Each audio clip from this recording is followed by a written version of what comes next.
Good morning. Here we are in the studio. Gonna do a little quick sketch today, and I thought I would film it. So, I'm just getting ready here. And, getting on my gloves.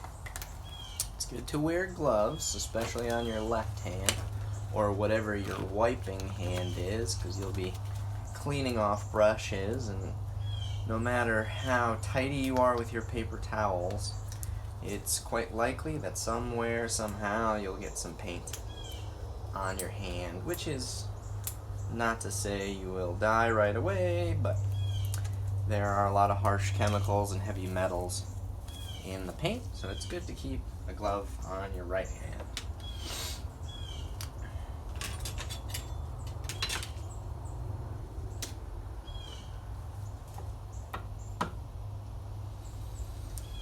Okay, so I'm working on this little mountain scene. I've got a toned canvas here, toned board rather. I don't always tone the surface before I work on it, to be honest. This is actually because it's a painting that I wiped off and it just left this tone. So yeah, it's not a big deal. Some paintings really work well with a toned surface. Some you don't need it, but a lot of it is personal preference. So for me, I don't usually use it, but in this case, I don't mind at all. So I'm going to start this painting by giving myself just a little bit of a sketch. I'm still getting things opened and ready this morning, so I apologize if it goes a little slower than you would like.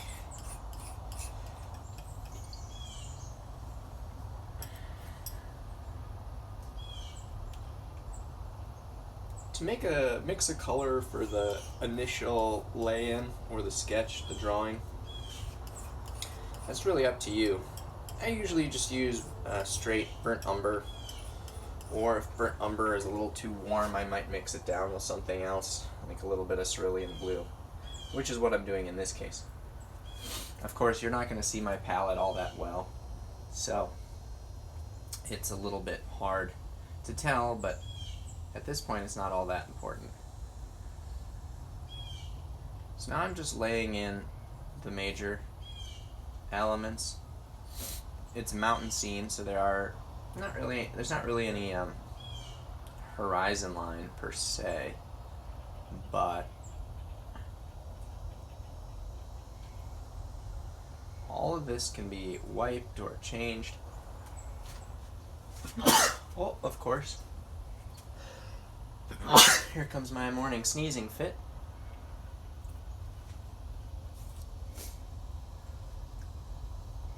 I'm not really being a slave to the reference. I'm kind of going with what I like or what I know will be better as a composition. Not exactly how it is in the photo.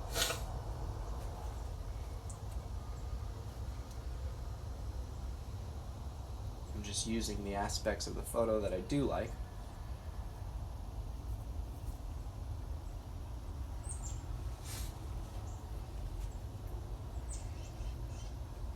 I'm very elusive with my knowledge, so you're not going to learn anything the right, the one, the only way with me.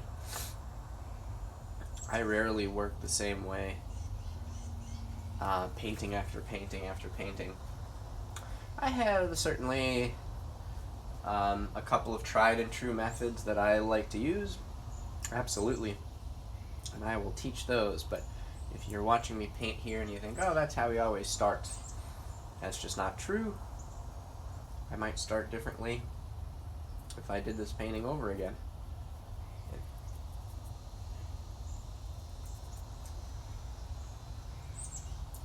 So, I don't know if you can see the reference, but there's this foreground rock. That might be the nice anchoring element of the foreground. It's got some good darks in it.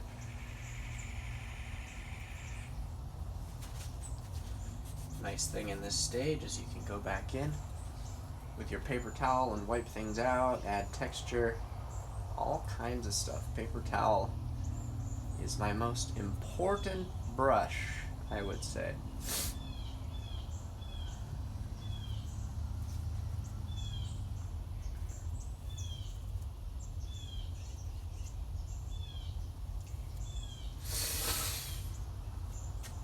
Yes, I apologize for the snotty snorts.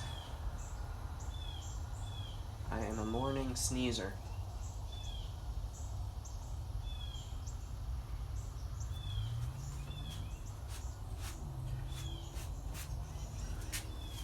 Okay, that's it. You don't really need to spend too long on your block-in. It all depends on you. Of course, if it's a architecturally diverse and complicated subject, building, you may want or need to spend a lot longer getting it right.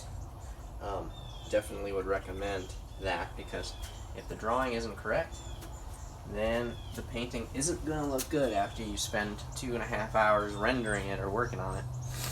So you might as well get it right off the bat.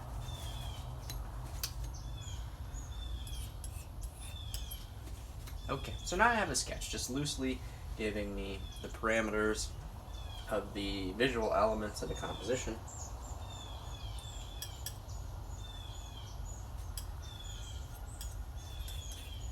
I'm going to mix up a color for the sky, some portions of the sky at least.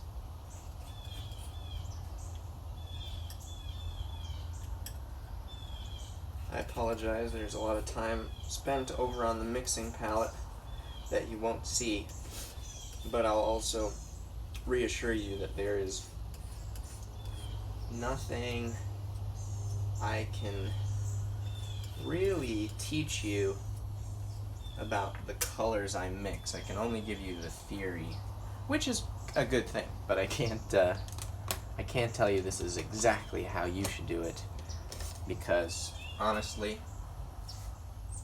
I'm just using the knowledge I have and then experimenting right on the palette. That's what most artists are doing. It's just this problem solving.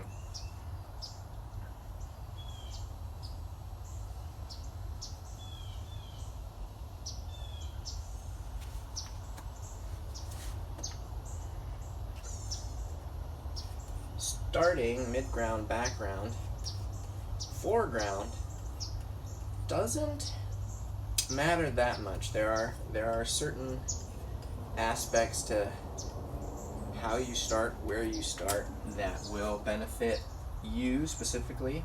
So it's one of those things that you definitely have to kind of build a preference to, see what you like. And maybe each painting or subject matter that you're working on will call for a different methodology. In this case, I'm mainly using this reference photo. I really like the kind of blown out high mountain sunlight, I guess you could say. Like the way that the sunlight is kind of penetrating the atmosphere in such a way that it becomes very moody and very lost. The detail is lost. Kind of like if you're looking in the direction of a setting sun. Everything becomes silhouetted and atmospheric. So I think that's what I really liked about this photo. But there's still a lot of little detail in there as well. So it's like the best of both worlds. So that might be the reason I'm starting with the sky plane. I think I like doing that often, especially with distant mountain shots, because it helps you get the value of your sky, which is going to be your lightest value most of the time. In this case, we have some reflections on the water that, of course, are reflecting the sky. So those are also equally as light, or pretty close to.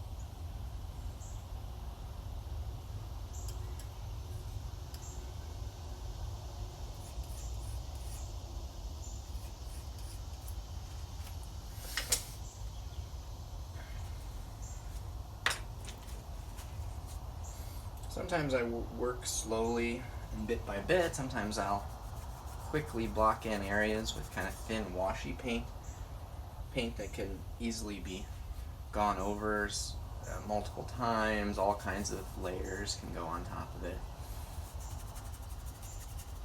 But it certainly helps you get the backdrop and start to judge values. If you get the values right, you're on the right path.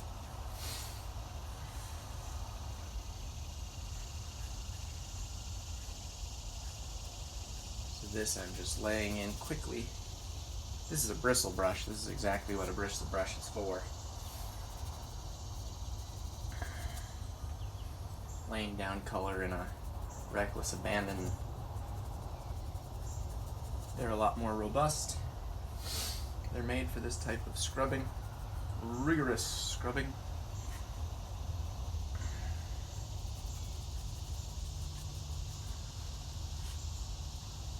Some great atmospheric qualities to these mountains in the background.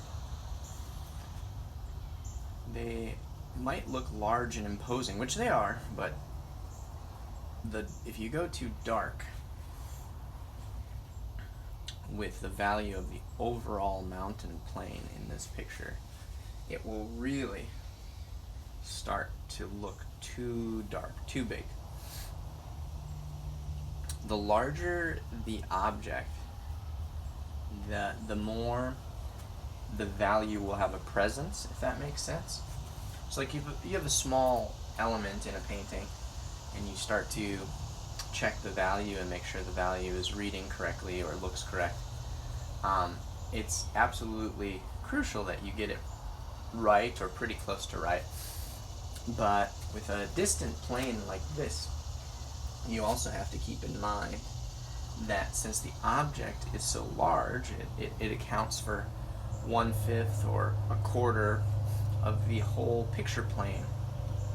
It will appear darker as a mass. That's just an optical rule, is that even though its actual value is lighter, when we look at it, it'll appear a whole lot darker just because it's so large. It takes up so much of our view that our brain automatically assumes that it's a lot darker than it is. So this is one of those cases that you can use science to double check your observation.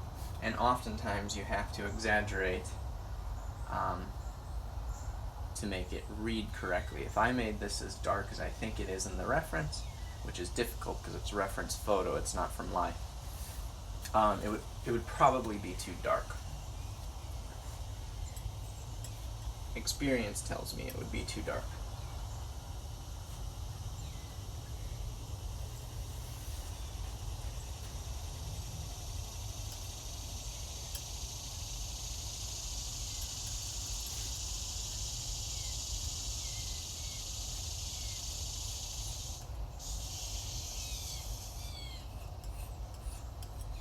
I'm trying to mix up something for the ground plane.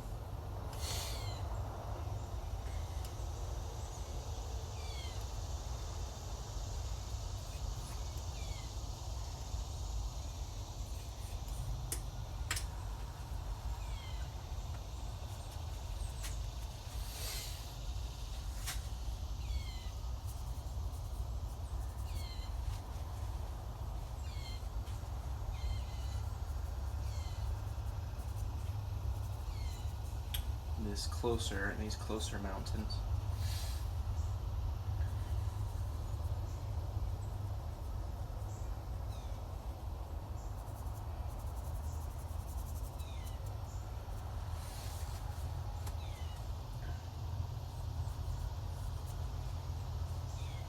This ground plane way up here is all this great grass texture. So that's a place that I really want to try to keep some interesting texture. I will often go in with paper towels or scraping tools or my fingers to achieve some spontaneity in the brushwork. When you're beginning to paint, all you want is control over the outcome, your materials, everything. But as you mature as a painter, your goal will slowly become more and more to achieve the appearance of complete orchestrated chaos. You're trying to get to this point where something looks as if it happened or manifested as a indirect response to your techniques, your will, your whatever. You just want it to look like it happened, and that's the best paintings are like that. They don't look like they came of anybody's hands or any theories or methods. They just look like they happened. And that might sound a little vague, but in time you'll get it. And spontaneous brushwork is worth a lot. It's not something that you have to strive for until you feel like you have to strive for it. But once you start to see what a great painting looks like and feels like, I think you'll agree that so much of it is in the qualities that you didn't consciously, or at least it doesn't look like you consciously tried to achieve. They're more natural and spontaneous in their creation. Don't get me wrong, genius painters work really hard at that. That is the actual key to great painting, is making something look like it was labored over.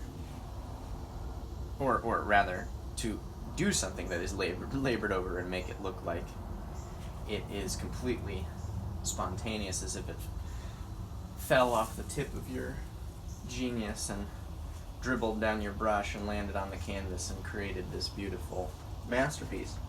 But in reality, it takes a lot of foresight and planning and experience.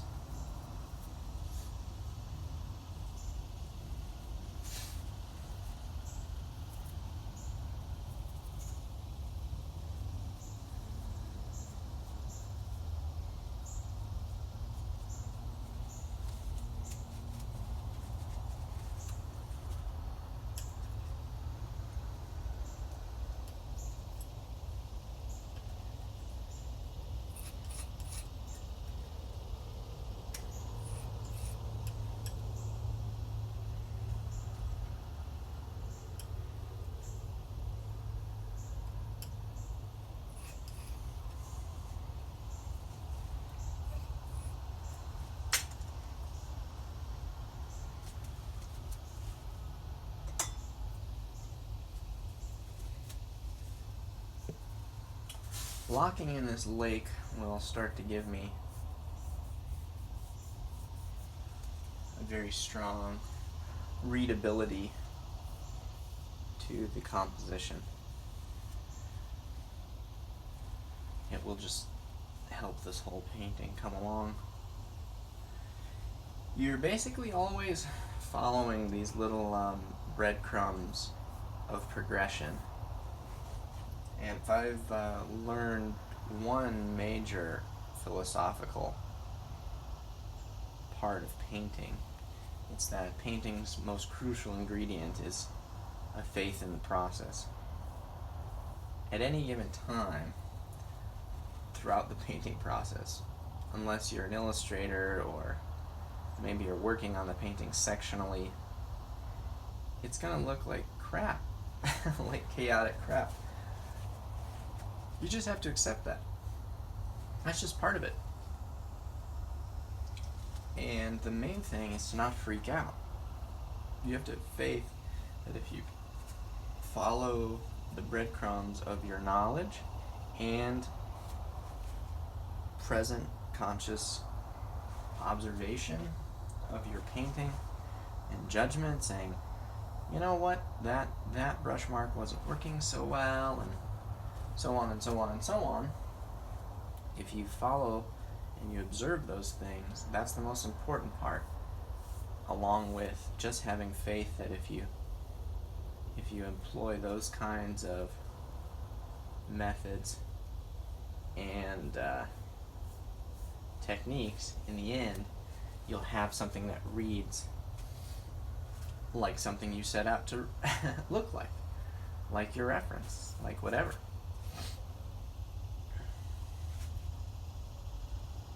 Yeah, so it's a lot of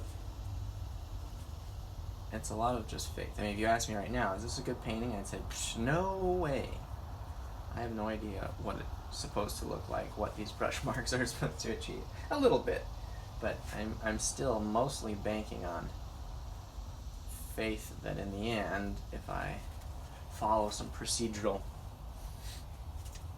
stage or sequence, that it will start to look right.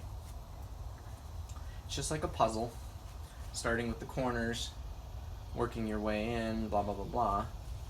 As it becomes more completed, you'll start to see pieces and sequences a lot quicker. So getting through the early stages is probably the most important, because they take the most amount of faith and courage to just keep going, because you think, that's not looking right at all, that's not it, that's not quite right.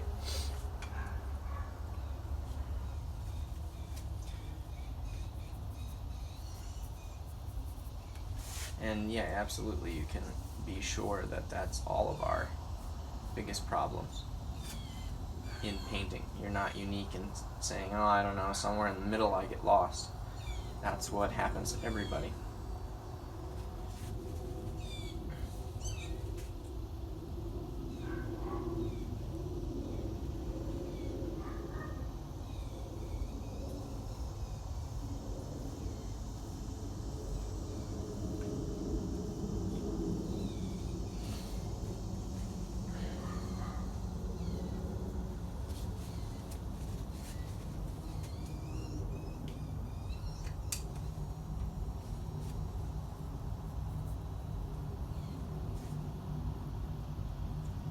I like to say, like I said earlier, it's a bit like a puzzle. There's a very exciting point in the beginning, which I would say is probably due to anticipation or expectations. So it's a little bit dangerous, but it's like opening the puzzle. You look at the cover of the box and you open the puzzle and you say, whoa, that's so crazy, that's awesome, what a beautiful puzzle, I can't wait to get started. I'm going to get it done in 20 minutes flat, it's going to be a world record, blah, blah, blah, blah. So your ego is kind of firing off all these predictions and anticipations and expectations for the painting. So the beginning stages, the washes, the lay-in, the sketch, can all be really exciting and really get you pumped up, which is good. But you have to manage those expectations, because right around the corner is the next stage, and the next stage is usually what I like to call the dread. The dread and imposter syndrome and all those other artistic words, names in the artistic lexicon, where you start to freak out a bit and go, gosh, I don't know what I'm doing, that doesn't quite look right. And that's like the early stages of the puzzle, when you found one corner and you're working on one corner and you're looking for the other corners. Okay, maybe you get all four corners and you start to lay those in, and you get a little another boost of excitement and adrenaline. And then you start onto the middle pieces, and it's still very slow going. You think you're going to find the corners, and bam, you're going to be ready to go. But no.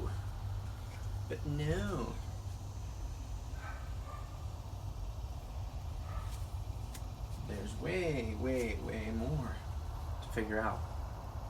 So I like to use that analogy because it's kind of similar. The fun is in the beginning and the very end. The middle is a whole lot of dread and a whole lot of self-conscious dread. So, sticking to your guns, staying calm. Stay calm and paint on. That's going to be my bumper sticker t-shirt design. Because if you lose faith in your painting, you've lost faith in yourself, and you're screwed.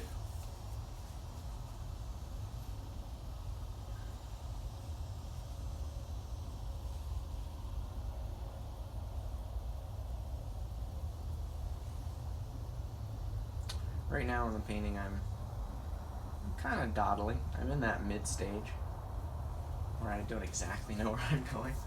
I know where I'm going enough. I'm just I'm putting little elements in light spots on the mountain. Sun rays hitting certain areas. I'm establishing some soft edges with those. Not something I need to do right now, but it gives me a little bit of confidence knowing where they are and seeing if that illusion works or that rendering works. And not every artist feels the same way I do about the mindset of painting, but my feelings, for the most part, are that it's like a balance of staying motivated, staying self-confident, and staying humble all at the same time.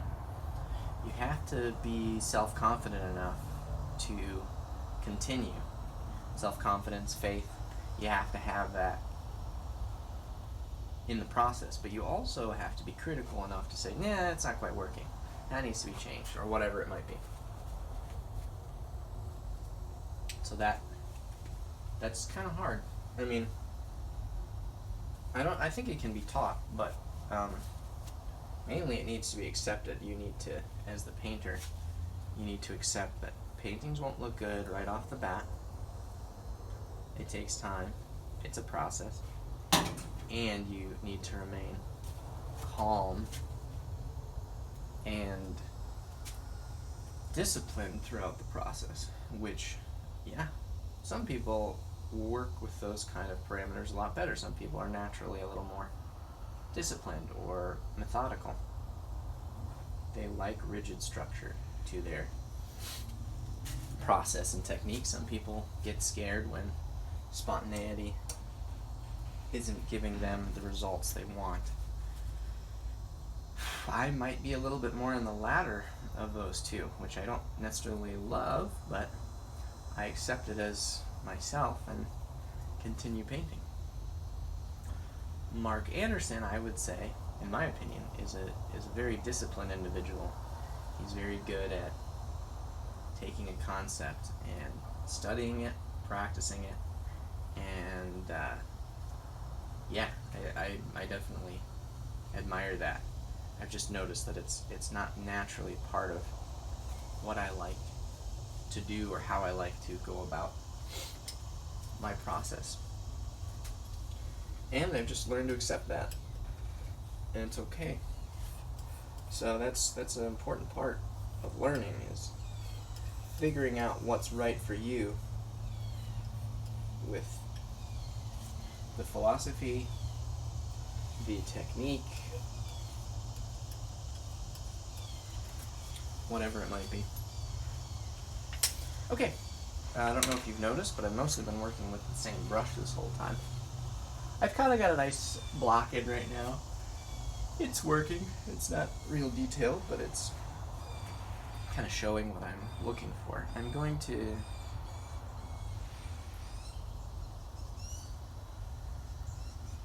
put in some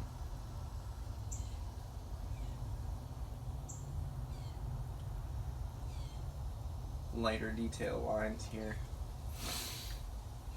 hinting at this other shore.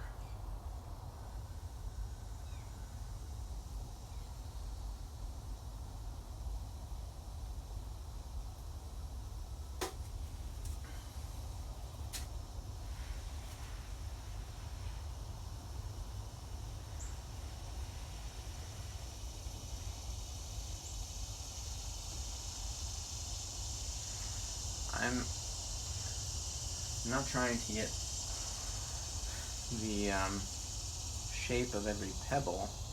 As you can see, first of all, these areas are way too far off for you to see individual rocks or pebbles. The cool part is that you can add these little highlights on the rocks, which there are many. It's a rather high contrast reference photo. You know, it's that kind of part of the day where the light is shining at an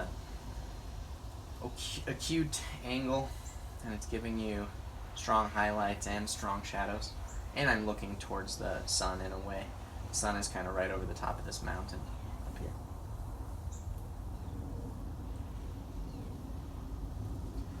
You always have to be careful that you're varying the brush strokes and they're not looking too repetitive in design and shape. And, I'll tell you, it's just one of the hardest things is that your brain wants to like make things more symmetrical, make shapes more rhythmic and pattern driven, I guess you could say.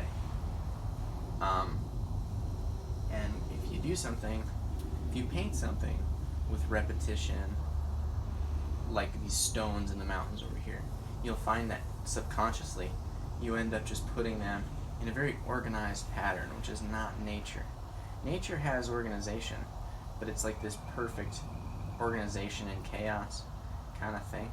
It's kind of what we're trying to achieve in painting. But you'll notice that you're like trying to add more organization and make it more organized, and you see all kinds of paintings where you go like, nope, nature wouldn't do something like that. That's not quite right. And you do those paintings often, and you have to be critical of seeing that, like, no, that stone is too close to that stone, or they hold a rhythm. Like, I'm not even a fan of this, and this stones are here. Obviously, I can wipe it out or change it at any time. But right now, it's just they look slightly too similar. That might have helped right there. Again, I'm not being a slave to the reference. I'm just thinking of what would work better.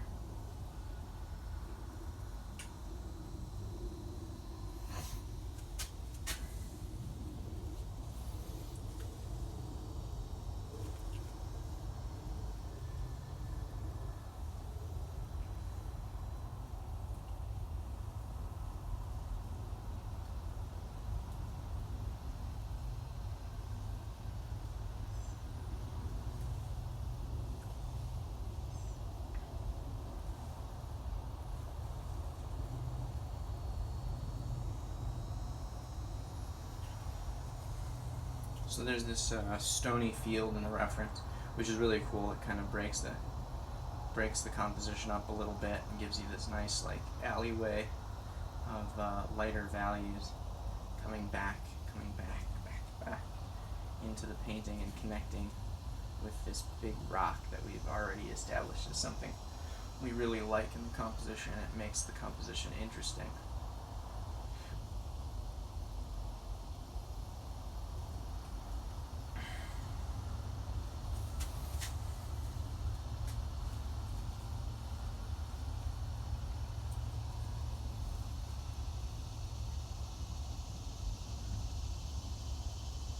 This is an area where there's probably kind of a warm tone to these shadows that are the sides of the rocks. And again, I'm going to use a little bit of terp here so it dries quickly. It's not too, I don't want my additional layers to slide on top of this too much, so I'm giving it a little more terp so that it tacks up, gets a little more set and thin, and nice and thin.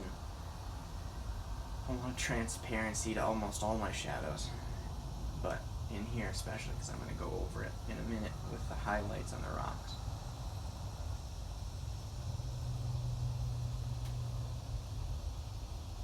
It's just nice to get your shadows down first. I mean, this is a very elementary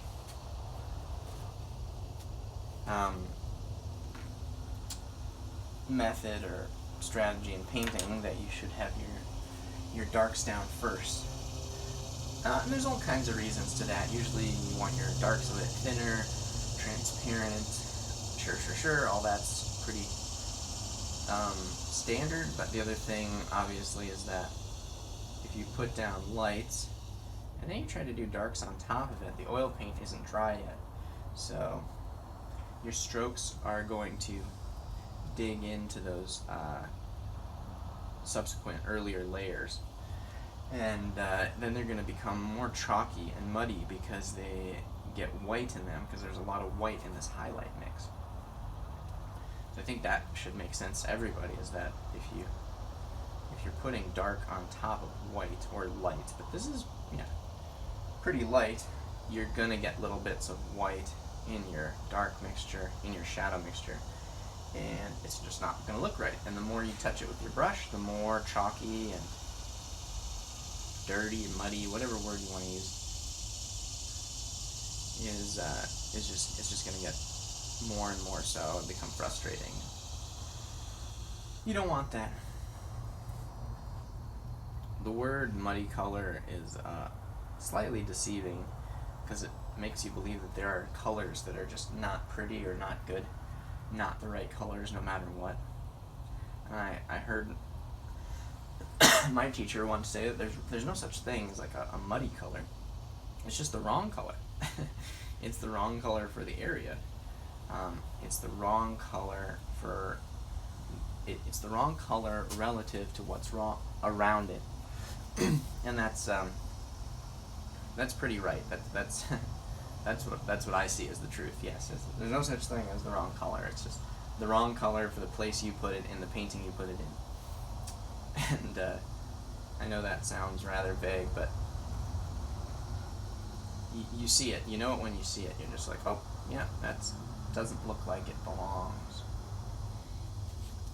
Which one of these is not like the other, kind of thing.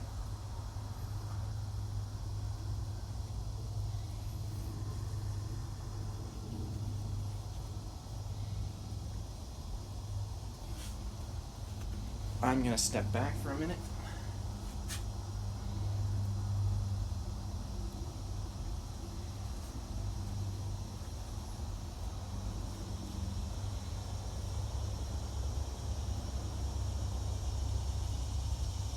I've got some nice things going on. That sounds so vain. I've got some nice things going on here. But there's some things that are working and not working. Damned if I tell you what's not working. You'll just have to figure out for yourself. I like when people who don't draw or might think of themselves as non-artists always say like, "Whoa, do you ever mess up?" You kind of think in your mind, "Hell yeah, I mess up, but nothing you're ever gonna find out about." I'm messing up right now. I'm currently messing up.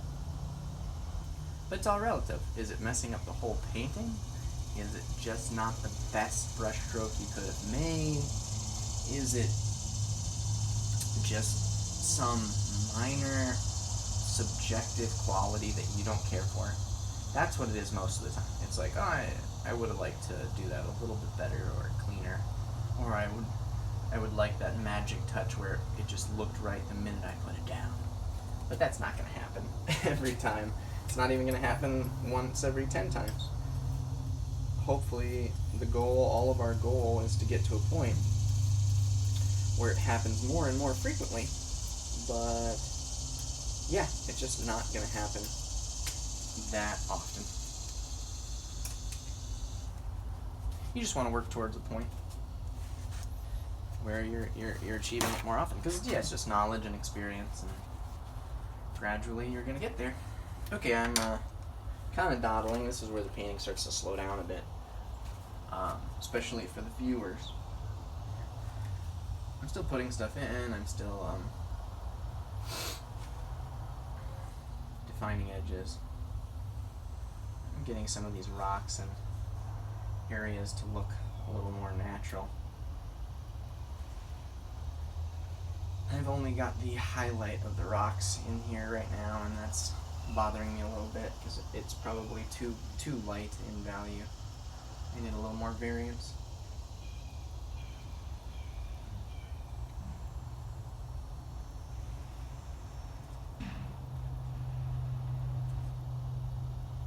Not all of the rocks are this light.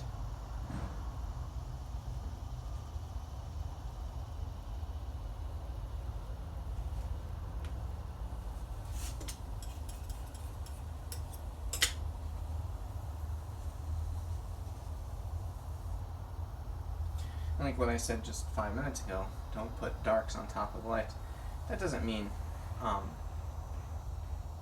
local color darks or form shadow darks.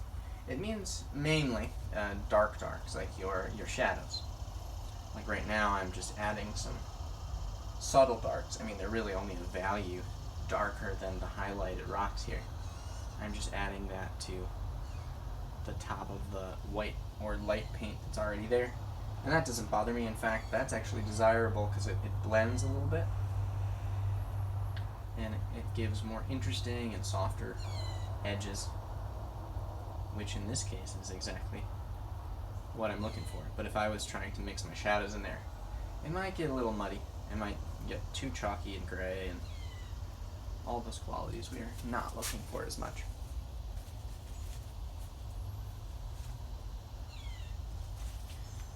Okay, now this might seem counterintuitive, but I'm going to take this larger brush and kind of soften some of these areas just a tad.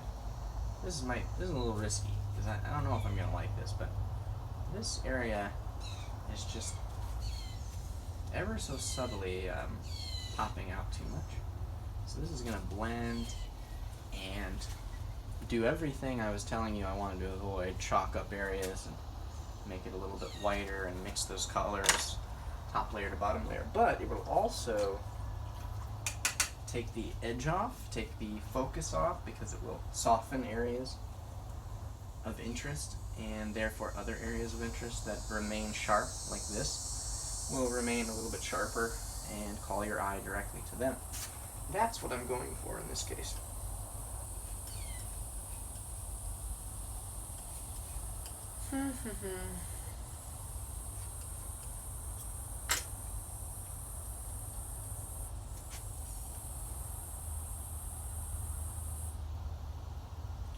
I'm even doing more of that now by punching up a few of these highlights even more.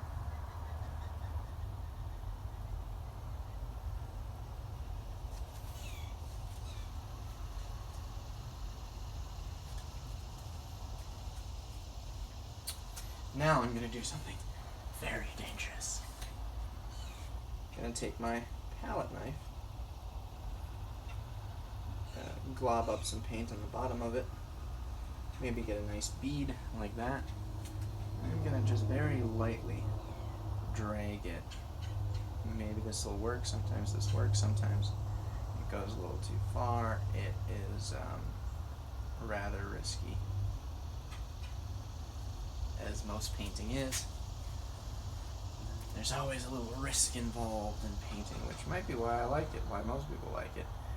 It's the slowest and most meditative practice, yet sometimes there are these crazy techniques and brushstrokes that you employ, and you have to employ them with a reckless abandon, otherwise it does not work. And so the risk goes from that of quilting all the way up to base jumping in about 3 seconds. And of course it's all relative. That's what it feels like to a painter. You're like, damn, I've just worked on this whole area for 30 minutes to 10 hours and now I'm gonna glob paint and hope that it looks right. It's kind of a funny feeling. I could have done that mark with a more steady, small brush, but and maybe had better results, but I don't know. For me, again, it goes back to that, making it look as if the painting has materialized out of nothing instead of been labored over by a human and by all kinds of theories and whatnot. I like it to just look like it materialized. I want it to have a natural look to it.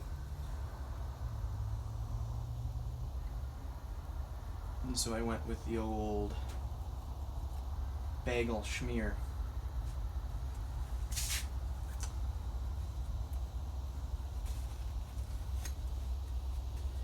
That's looking okay. The water could be way more detailed. Again, this is an 8x10 like sketch. I just want it to achieve the right illusion. The rocks, which are working pretty well, they're fine. They're just illuminated by really strong sunset light. So I could talk for hours on local color and light influence and shadow, light dynamic, and how the light should affect it. Blah, blah, blah, blah. It's a lot of theory. But I'm not going to do that right now, but I will say that, yeah, of course, the sunlight is rather warm, and it's affecting these gray rocks, these kind of neutral, bluish gray, whatever. They're pretty neutral. So meaning, in this case, if the light from the sky was completely overcast and very cool, diffused light, the rocks would appear blue and very, very cool colors. But right now the sun is out and it's actually a very misty, hazy day, so that almost increases the warmth of the sunlight. So we're getting really warm highlights. So I'm going to just go back in that area that I blurred, which is fine. The blurring worked really well. And it's cool because now I can go back and like just add subtle highlights and they'll really pop. But I can very much pick and choose what I want to pop and what I don't want and all that. So just adding, and I've warmed this up a lot. It's the same value as the highlights I was using before, but it's a lot warmer. I don't think you can see that on the camera, but believe me, it's warmer. It's just like a cad yellow mixed with white and a touch of purple or ultramarine blue, like a toothpick, that neutralizes it a little, but mainly it's just yellow and white. Although this corner is kind of out of frame, I wouldn't worry about it too much, but it needs a little bit of structure there. It also needs some shadow, which is going to be tough because I've already kind of got globs of paint here. So just like I was saying before, putting darks down after you've put down whites is not the easiest, doesn't look very natural. Okay, I'm going to call that good. Is it perfect? No, but it's fine. It's achieving what I want it to achieve. If I was to do it over again, I might try to make those highlights on the water a little more subtle. There's just a bit too much of them.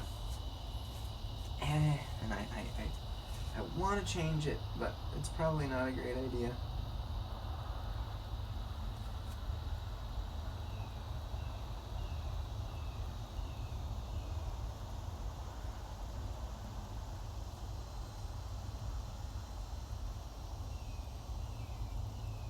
Sometimes scraping it completely out and doing it again, it's a lot of repainting, but I'm okay with it enough. It's just it's a little bit heavy in here. Could just be slightly less. He's fine, he's okay.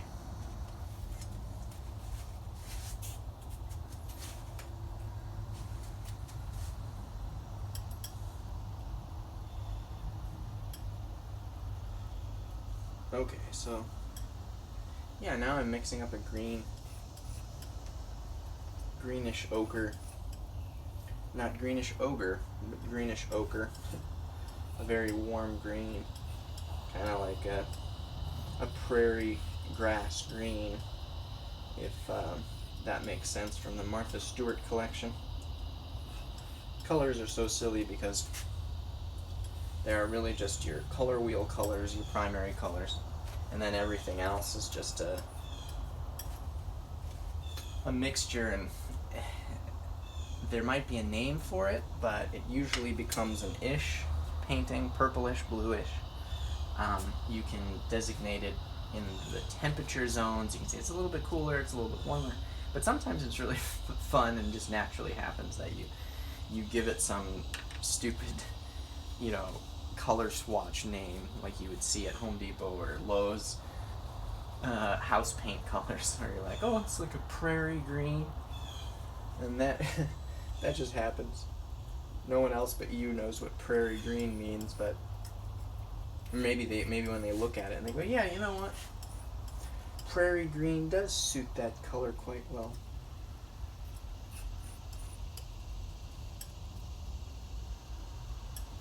I guess what I would call prairie green, in other words, is kind of a dark olive or a warm muted green. Not super muted though. A purple with yellow would kind of get you there. So that's what I'm mixing up right now, and I'm kind of playing with it.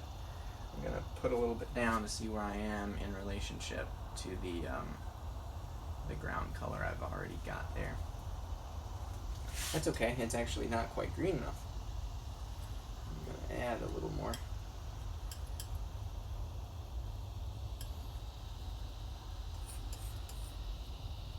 It's a little bit too brown. Now it should be a little bit greener.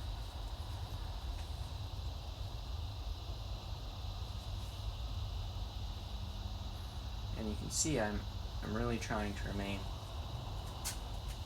similar in the value to what the ground is already toned as, I guess you could say. I don't want it to get much lighter than that, or darker. So I'm trying to stay in that same range.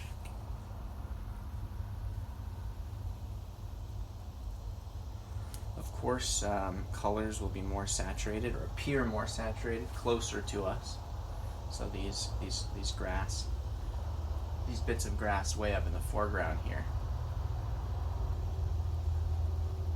are going to remain a little more saturated. And as I go back in space, they're going to kind of become more neutral and dull, and just all around less interesting. And there's all kinds of theory with that. The obvious, I'll explain it quite quickly in elementary right now, is that, the laws of atmospheric perspective and color wavelength show that color over distance dissipates at different rates based on the speed of the wavelength of the light. Now that sounds pretty Bill Nye the Science Guy, but the gist of it is, if you think of the Roy G. Biv of the rainbow, the rate at which the wavelengths dissipate is in the same order. So Roy G. Biv, which is red, orange, yellow, so on. Those are the colors that will slowly become less saturated over less distance. So red will be the first color to disappear, then orange, then yellow, and so on and so on. So the end of the color wheel being indigo and violet. Violet is going to be the quickest, fastest wavelength. So it travels the fastest, and it has the most strength to our eyes in that case. So violet, like the mountains back here, is going to be really the only remaining color over a long distance, like a mile. That's why mountains always appear to be blue or purple. It's just one of the laws that, there are a lot of things in painting you can break, a lot of laws you can break, a lot of suggestions and rules, but some of them, they're there for a reason. I mean, you can break them, but it just ain't gonna look right. So that's one of them. The more you break that up, the more it's just not quite gonna look right. But if you keep the foreground saturated, so I'm desaturating, and I'm playing a little bit. You have some of these meadows back here that are like kind of flat areas catching light. I'm trying to see how saturated, they look really saturated, so I'm trying to see how saturated I can go and still get them to read correctly. I guess it looks alright. It could be a little too saturated, but I think it looks okay. And then on the mountain sides here,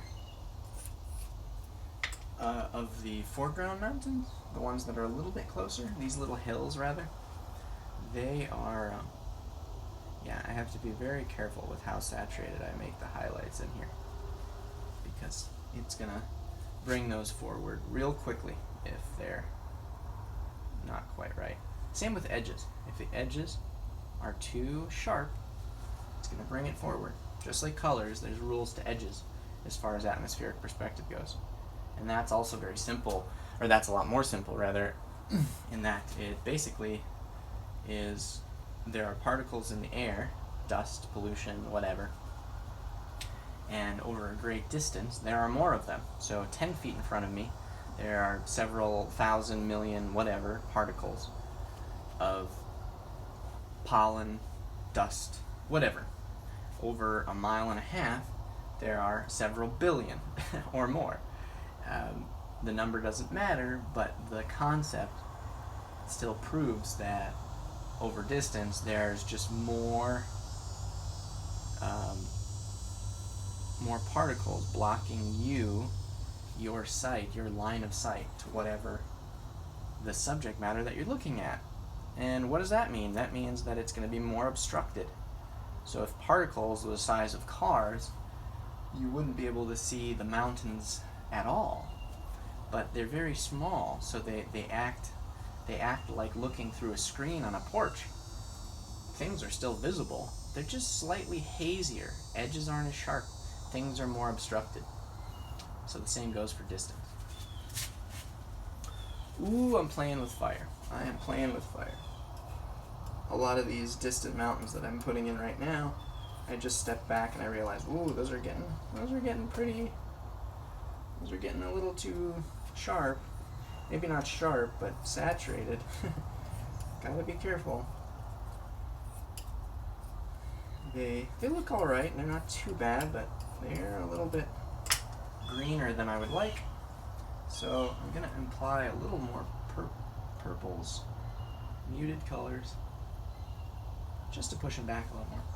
Especially on top. Especially as the form rolls over the top of the hill. As the very cusp of the edge of the shape faces the sky and rolls over the top of the hill, let's say. You're going to get less direct color, you're going to get less saturation, you're going to get color mixing with the color of the sky reflecting off the top. That's all very complicated sounding. But basically, the edge, as the mountain rolls back, is going to be much, much less saturated.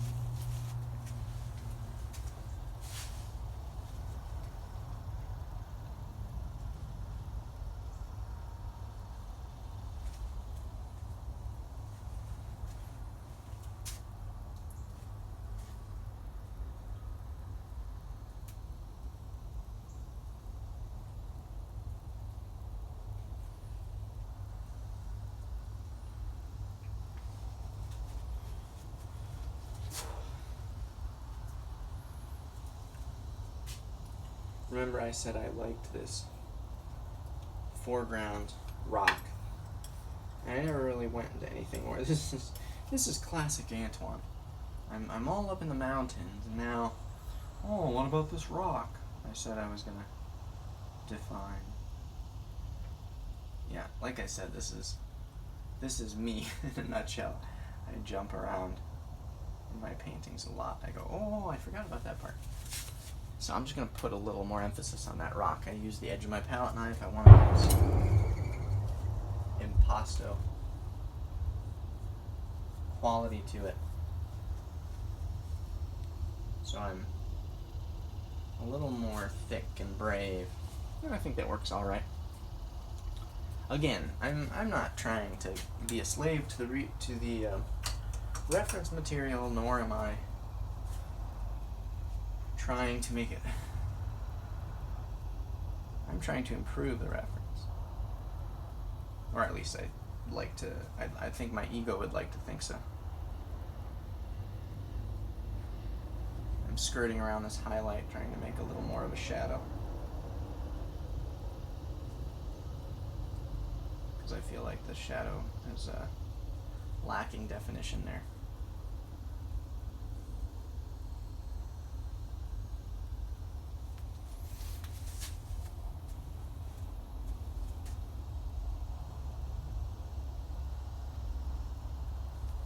There. That's nice, huh? Okay. So where am I missing? What am I missing?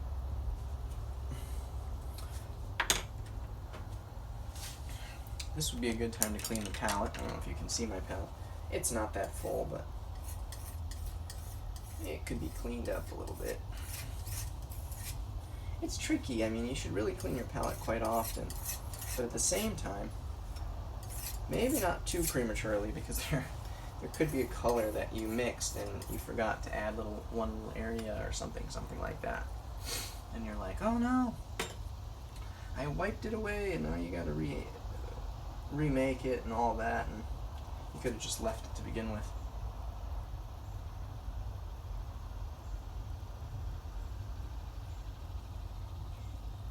So I started cleaning my palette, and now I'm already distracted with these little speckles of light hitting rocks up the mountains, and that's dangerous, because it's gonna look like details, but I wanted to just put a couple in there to see what I thought, how it looked.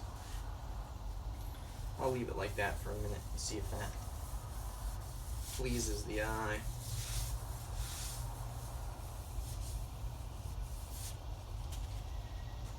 It furthers the illusion. It gives a nice depth, I guess. I'm not real sure about it yet.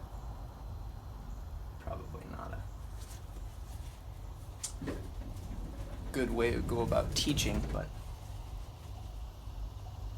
sometimes it's like that. Actually, most of the time it's like that. You look at something, you see it as a challenge, you give it a try, you try something. Maybe it works, maybe it doesn't. Any artist would be lying if they said that that's not a little bit of their process. That's working enough for now, so I'm gonna leave it. Okay, so the sky. I was in the sky.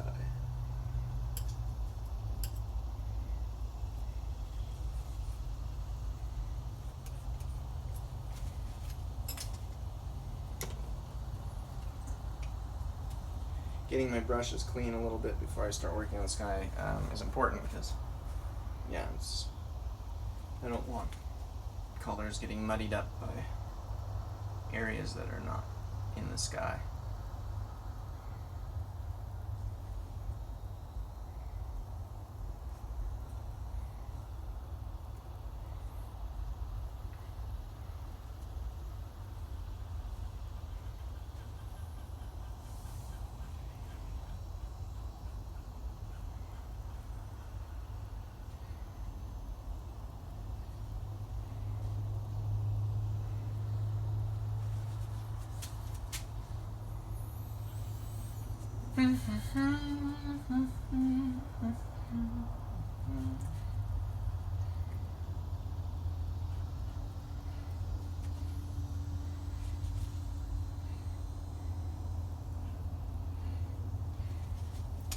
As this painting is, which is rather sketch-like, that's all it is a study of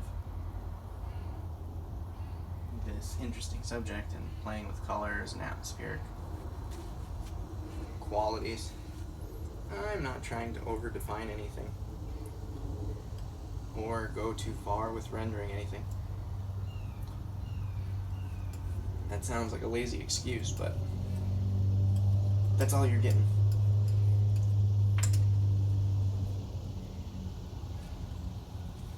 There's this great blue purple cloud bottom coming up over the horizon here, over the mountains here, in this reference photo that I'm trying to render very loosely. I don't want it to be this clear shape. I just want it to be, you know, cloud-like, pillowy, lost. And sometimes it's hard, sometimes it's nice and spontaneous and it just starts to look right off the bat. But sometimes you have to work at it. Using a soft, feathery brush is a good way to go about it, but no guarantees. You just gotta try things. I don't know, there's not really anything up here in the reference photo, but I think it might help. Again, I'm just trying it. I'm just playing with it. Okay, I like. I'm getting close to an end point here, where I don't want to go much further. So I'm trying to define my lightest light now. Which, just for the sake of sketching, I think I'm just going to use pure white. Pure white right out of the tube.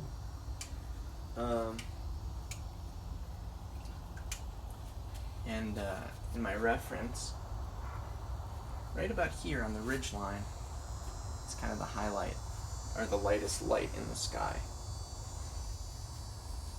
So I'm going to take some paint. I'm not going to do it right on the edge. I want there to be a little bit of atmospheric perspective coming off the edge. So that's kind of hard to explain, but I'm gonna give the edge of the mountain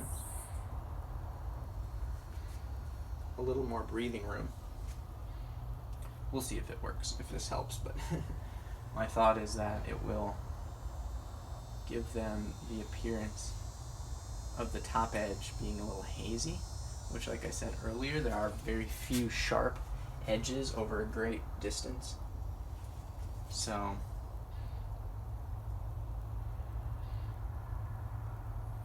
if this distant mountain, which is probably a mile away, if this distant mountain doesn't have a strong edge against the sky, which is probably the strongest edge there could possibly be, it shows that it's really far away, or that it pushes the depth even further. So I'm just leaving that edge a little more broken. It's not like literally like cut out construction paper. Here's the edge of the mountain. It's just a little bit softer. So I'm focusing here. I'm leaving this cloud.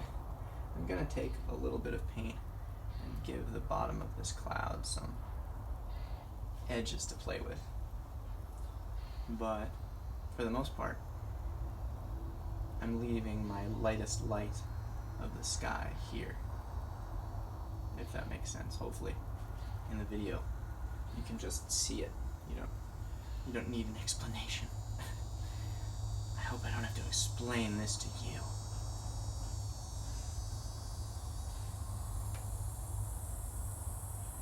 If you're slightly schizophrenic like me, joking not joking, it kind of helps you.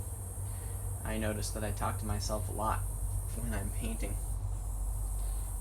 So in reality, this video isn't really any different than any painting I do. There just so happens to be a camera rolling. No, maybe not that much, but I still do talk myself through paintings a lot. It helps. Even if it's an inner dialogue, inner coaching. Ooh, the problem when you like something is that you want to do more of it. And you're like, I want to do more of that, more of that. So I'm putting this white up here to highlight, not so highlight, but to push the contrast, and I keep doing it. I'm like, oh, I like that, I like that, I like that. Okay, I'm going to call that good. There's this distant mountain. This is where I could go on for hours. But there's this distant mountain here that I made kind of a greenish color. I just wanted to see what it would look like. But it's part of the main mountain range. Just wanted to see. So before I call it quits on this painting, I should at least come back into it and give it some more dimension, or lose it completely.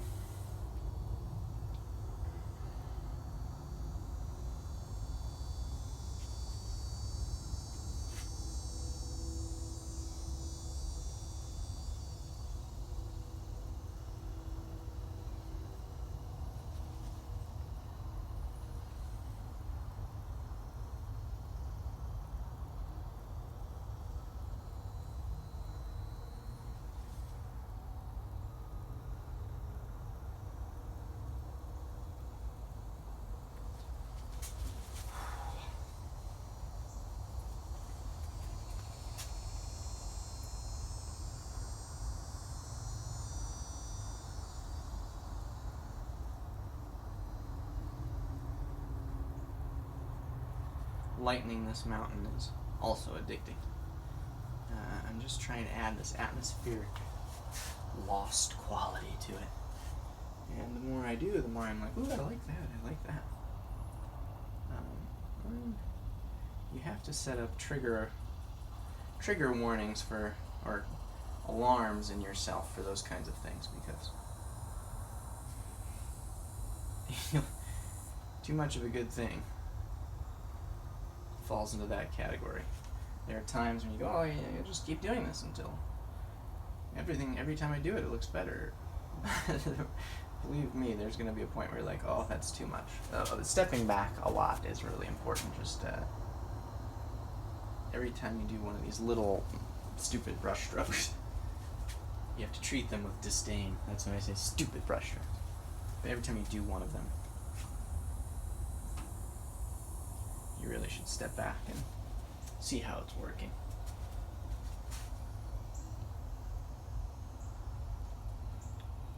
Okay, that's it. I'm going to call that a finished study.